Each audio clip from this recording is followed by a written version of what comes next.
Kjo e diel ka shtuar lëvizjet në pikën e kalimit kufitar të Moriçanit. Kryesisht fluksi i udhëtarëve ishte në dalje të territorit shqiptar. Qytetarë nga Shkodra, por dhe turistë huaj kanë lëvizur nga kjo pikë për në shtetin fëqin të Malit të Zi me destinacion pika turistike. Fluksi lartë automjetësh regjistrohen ditën e sotme në pikën e kalimit kufitar të Moriçanit.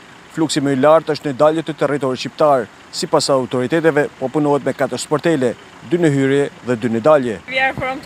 Ne jemi nga Turqia, po bëjmë një tur në Ballkan. Kemi 2 ditë që jemi në Shkodër, tani po shkojmë në Malin e Zi. Ishte shumë bukur këtu. Na ka pëlqyer shumë. So good. Në Lçen janë shku për qef.